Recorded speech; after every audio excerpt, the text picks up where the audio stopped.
Lens का प्रकाशिक केंद्र, optical centre of lens, ओ से इसे डिनोट करते हैं। बहुत ध्यान से देखें, सूक्ष्म बारीक जानकारी है, बहुत महत्वपूर्ण जानकारी है। जैसे ये एक उत्तल लेंस है, ये उत्तल पृष्ठ है, इधर से देखने पर ये उत्तल है, इधर से देखने पर ये अवतल पृष्ठ है। पहले पृष्ठ का ध्रुव P1, दूसरे पृष्ठ का ध्रुव P2, दोनों को मिलाने वाली रेखा मुख्य अक्ष हो गई। या यूं कहिए कि पहले पृष्ठ का वक्रता केंद्र C1, दूसरे पृष्ठ का वक्रता केंद्र C2, C1 और C2 को मिलाने वाली सीधी रेखा इस लेंस की मुख्य अक्ष हो गई। जैसे यहां से एक प्रकाश की अच्छा करते क्या है कि C1 से पहले पृष्ठ पर कहीं कोई बिंदु लिया और वहां से सीधी रेखा एक खींच दी, और ये जो सीधी रेखा खींची है इसी के समांतर दूसरे पृष्ठ के वक्रता केंद्र से ये समांतर रेखा खींची गई है। यानी पहले हम किसी भी एक पृष्ठ से कर सकते हैं। पहले दूसरा पृष्ठ है, इसका वक्रता केंद्र C2 है, यहां से दूसरे पृष्ठ पर कहीं भी एक रेखा खींच दी, यहां खींचो, कहीं भी खींच दीजिए, और इसके समांतर दूसरे के वक्रता केंद्र से ये रेखा, यानी ये और ये बिल्कुल समांतर होनी चाहिए। एक पहले खींच देंगे, दूसरी बाद में समांतर खींचेंगे, और दोनों पृष्ठों पर ये काट रही हैं। जैसे ये बिंदु है, इस पृष्ठ का ये बिंदु है, इन्हें सीधे मिला दीजिए। तो जहां मुख्य अक्ष को जहां काटता है ये इसका centre of curvature, centre of optical centre, मतलब प्रकाशिक केंद्र होता है। जैसे यहां है, अगर ऐसे किरण आ रही है, इधर नहीं जाएगी, ऐसे जाएगी, इधर को जाएगी, तो ये जाने वाली और आने वाली मेन चीज है ये वाली, ये जहां से जाती है ये प्रकाशिक केंद्र होगा। अगर ये किरण और ये किरण बिल्कुल समांतर हैं तो इसका मतलब है कि ये और ये बिल्कुल सीध में ही मानकर चला जाएगा। यानी प्रकाशिक केंद्र से अगर कोई प्रकाश की किरण गुजरती है तो उसमें कोई विचलन नहीं होगा। प्रकाशिक केंद्र से अगर कोई प्रकाश की किरण गुजरती है तो बिना मुड़े सीधी चली जाएगी। सीधी का मतलब है आपतित किरण के समांतर होगी अपवर्तित किरण।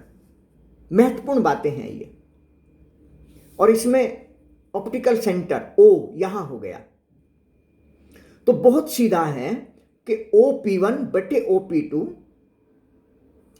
OP1 बटे OP2, R1 बटे R2। बस ये सूत्र याद रखना है। ऑप्टिकल सेंटर से पहले पृष्ठ की ध्रुव की दूरी, दूसरे पृष्ठ के ध्रुव की दूरी, यानी OP1 OP2 R1 बटे R2। वक्रता त्रिज्याओं के अनुपात में ही ये डिवाइड करता है।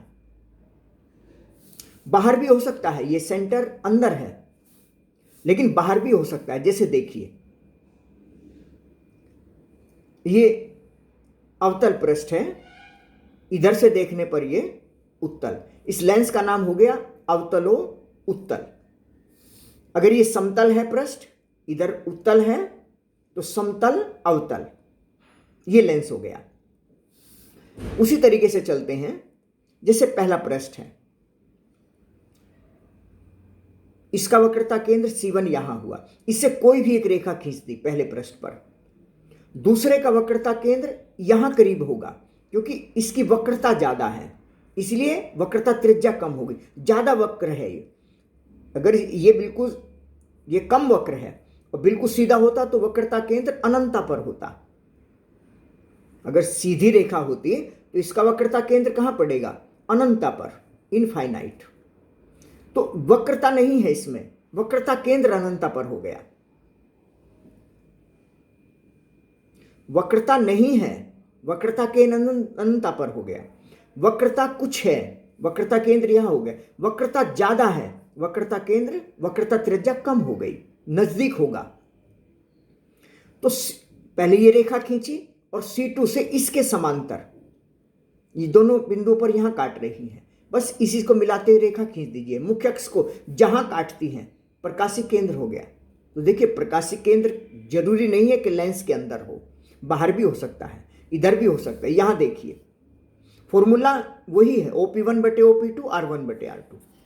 ये देखिए समतल पृष्ठ है, उत्तल पृष्ठ है, तो इसमें क्या करेंगे, जैसे फॉर्मूला होता है R1/R2 OP1/OP2। तो इसमें क्या किया, कहीं भी ये जहां कहीं भी सेंटर होगा तो CP2/CP1।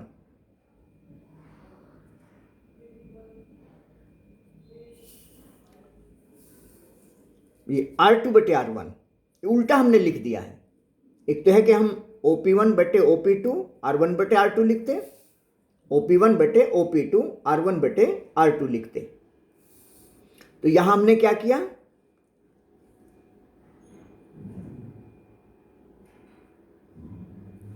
OP1/OP2 R1/R2, तो उल्टा लिख दिया है। R2/R1 OP2/OP1 होगा ही, और R2 ये है और R1 इनफाइनाइट है, इसलिए हमने लिखा है कि R1 इनफाइनाइट है, और इनफाइनाइट से डिवाइड करेंगे तो 0 आएगा।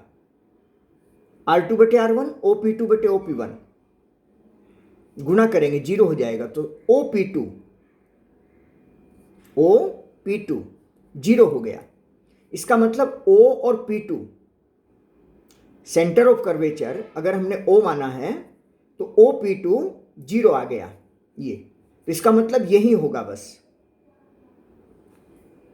तो सामान्य सी जानकारी है, बेहद महत्वपूर्ण जानकारी है, अच्छी तरीके से तैयार करें। जैसे उत्तल लेंस है, इधर एक समतल दर्पण रखा है और ये मुख्य अक्ष है, ये मान लीजिए फोकस है इसका, इस लेंस का प्रथम फोकस हो गया ये, क्योंकि प्रथम फोकस वो बिंदु है जिससे चलने वाली किरण लेंस से अपवर्तन के पश्चात मुख्य अक्ष के समांतर हो जाती है।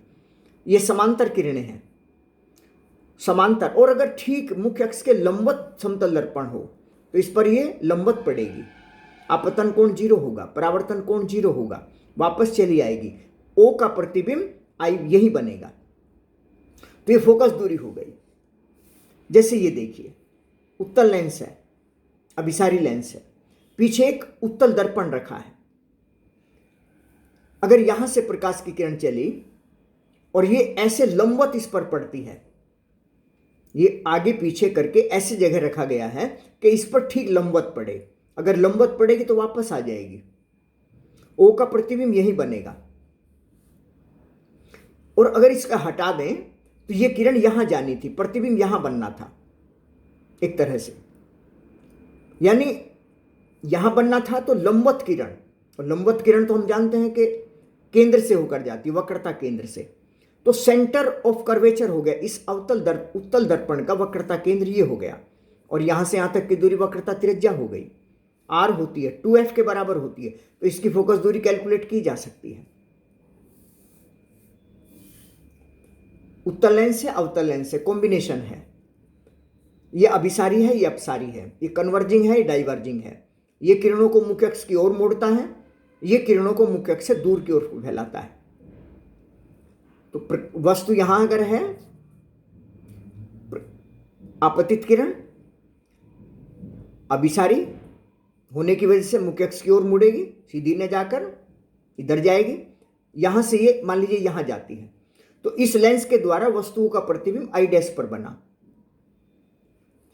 ये लेंस अवतल है, अपसारी है, किरणों को मुख्य अक्ष से बाहर की ओर को फैलाता है, तो ये लेंस इस किरण को यहां भेजेगा।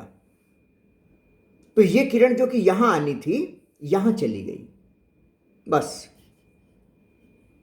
किरण आरेख हो गया। महत्वपूर्ण बात है, किरण आरेख आने चाहिए, बहुत महत्वपूर्ण चीज है।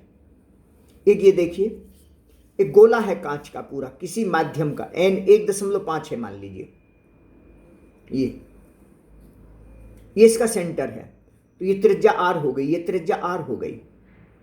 समांतर किरण मान लीजिए आ रही हैं, समांतर किरण ये आई, ये अभिलंब हुआ, सेंटर पर आएगा, ये ऐसे जाएगी, मुख्य अक्ष की ओर मुड़ गई, उत्तल पृष्ठ है ना, मुख्य अक्ष की ओर मुड़ गई, तो यहां से यहां आई, ये सेंटर हुआ, ये अभिलंब हो गया, अभिलंब से दूर हटेगी और यहां जाएगी।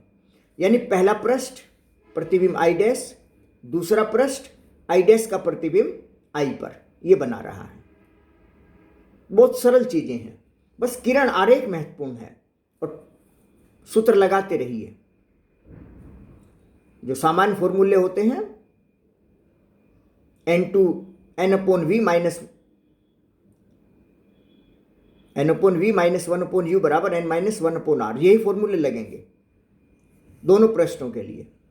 यहां अपवर्तनांक अगर ये n है और ये वायु है तो n होगा, और अगर यहां सूत्र लगाएंगे तो यहां n है, यहां 1 है, तो 1/n लगेगा। इस पृष्ठ के लिए फॉर्मूले लगाएंगे तो ये दूरियां नेगेटिव, ये दूरियां पॉजिटिव। इस पृष्ठ के लिए फॉर्मूला लगाएंगे, ये दूरी पॉजिटिव, ये दूरी नेगेटिव। सिंपल सी चीज है, बेसिक चीजें वही हैं, अच्छी तरीके से तैयार किया जाए।